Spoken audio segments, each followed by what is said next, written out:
అన్ని నామముల కన్న పైనామము యేసుని నామము. పితా పుత్ర పరిశుద్ధ ఆత్మనామమున ప్రభునందు మిక్కిలి ప్రియమైన సహోదరి సహోదరులారా, ఈనాడు మన ధ్యానాంశం యేసు నామం. యేసు నామాన్ని రోజుకి ఎన్నిసార్లు మనం జపించగలుగుతున్నాము?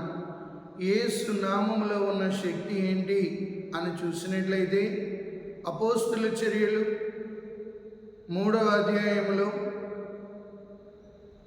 పేతురు, యోహాను అందమైన దేవాలయం దగ్గరికి వెళ్ళినప్పుడు పుట్టి గుంటివాడు చూసి మాకేమైనా సహాయం చేయండి అని అడిగినప్పుడు పేతురు అతని వంక సూటిగా చూసి, నా దగ్గర వెండి బంగారములు లేవు, నజరేతుడైన యేసు నామమున నీవు లేచి నడువుము అన్నప్పుడు పుట్టి గుంటివాడు లేచి నడవగలిగాడు. అంతటి శక్తివంతమైన నామం యేసుని నామం. మరి మన అనుదిన జీవితంలో యేసు ప్రభు నామాన్ని ఏ రీతిగా ఉచ్చరించి ఆ నామములోండి శక్తిని పొందుకోవడానికి ప్రయత్నిస్తున్నాము? అన్ని నామముల కంటే ఘనమైన నామం యేసుని నామం. అన్ని నామముల కంటే మధురమైన నామం యేసుని నామం. పునీత పౌలుడు ఫిలిప్పీయులకు రాసిన లేఖ 2వ అధ్యాయము 9వ వచనంలో దేవుడు అత్యున్నతమైన నామమును ఆయనకి ప్రసాదించెను అని చెప్తున్నారు. మరి దేవుని బిడ్డలమైన మనం ప్రతిరోజు కొంతసేపైనా ఆయన నామ జపాన్ని చేయగలుగుతున్నామా? ఆయన నామాన్ని ఉచ్చరించడానికి ఇష్టపడుతున్నామా? ఆయన నామం పేరిట ప్రార్థించడానికి ఇష్టపడుతున్నామా? ఒక్కసారి ఆలోచించాలి. యేసు నామంలో ఉన్న శక్తిని మనం ఎప్పుడైతే చెవి చూస్తామో అప్పుడు అనేక అద్భుత కార్యాలను చూడగలుగుతుంటాము. ఆ పుట్టి కుంటివాడికి స్వస్థతనిచ్చిన నామం, దెయ్యాలను పారద్రోలిన నామం.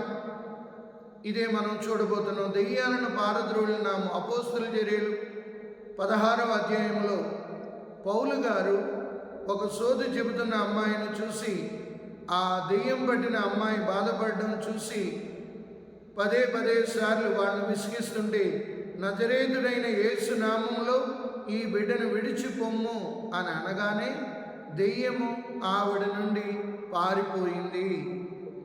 సో దెయ్యాలను పారద్రోలే నామం, కుంటివానికి స్వస్థతనిచ్చిన నామం, అనేక రోగులను బాగు చేసిన పవిత్రమైన నామం యేసుని నామం. అందుకే మన అనుదిన జీవితంలో కూడా ఏ ప్రార్థన చేసినా, వేకువజామునే లేచినా యేసు నామాన్ని జపించగలుగుతున్నామా? అత్యున్నతమైన నామం ఆయనకి ఇవ్వబడ్డది అంటారు. పునీత పౌలు ఫిలిప్పీయులకు రాసిన లేఖ 2వ అధ్యాయము 10వ వచనములో పరలోక భూలోక పాతాళ లోకములు సైతము ఆయన నామము ముందు మోకాళ్ళు వంచి వినతులగుదురు అంటున్నాడు. పరలోకము, భూలోకము, పాతాళ లోకం. మరి అంత శక్తివంతమైన నామాన్ని ఈరోజు దేవుని బిడ్డలమైన మనం ఏ రీతిగా ఆ నామం పేరిట ప్రార్థించగలుగుతున్నామో, ఆ నామాన్ని ఉచ్చరించగలుగుతున్నామో, ఆ నామాన్ని ఇతరులకు తెలియజేయగలుగుతున్నామా? ఒక్కసారి ఆలోచించుకోవాలి. ఆయన పవిత్రమైన నామాన్ని ఎప్పుడైతే మనము ఉచ్చరించగలుగుతుంటామో, ఆయన పవిత్రమైన నామం పేరిట ఎప్పుడైతే జపం చేయగలుగుతుంటామో అనేక గొప్ప కార్యాలు చెవి చూడగలుగుతాము. మధురమైన నామం, అన్ని నామముల కంటే మధురమైన నామం శ్రీ యేసుని నామం. ఆ నామాన్ని మనం కొన్నిసార్లు యేసు అనే పేరు పెట్టుకుంటాం, కానీ ఆ పేరుకు తగ్గట్టుగా తగిన గౌరవ మర్యాదలు ఆ వ్యక్తికి ఇవ్వము. ఈరోజు ఈ అంశాన్ని ధ్యానించే సమయంలో మనం ఒకటే కోరుకోవాలి, నేను యేసు ప్రభుని నామాన్ని ఏ రీతిగా ఎంత పవిత్రంగా భక్తితో ఉచ్చరించగలుగుతున్నాను? పేతురు గారిలాగా యేసు నామం పేరిట అద్భుతాలు చేయగలుగుతున్నానా? పౌలు గారిలాగా యేసు నామం పేరిట దెయ్యాలను పారద్రోలడానికి వాడగలుగుతున్నానా? వేకువజామునే లేచి ఆయన నామ స్మరణ చేసి మన జీవితాన్ని పవిత్రపరచుకోగలుగుతున్నామా? ఒక్కసారి ఆత్మపరిశీలన చేసుకుందాం.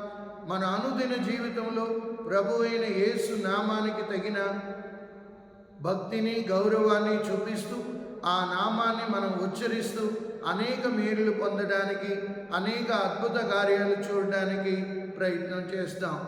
ప్రభు మిమ్మందరినీ దీవించి కాచి కాపాడునుగాక.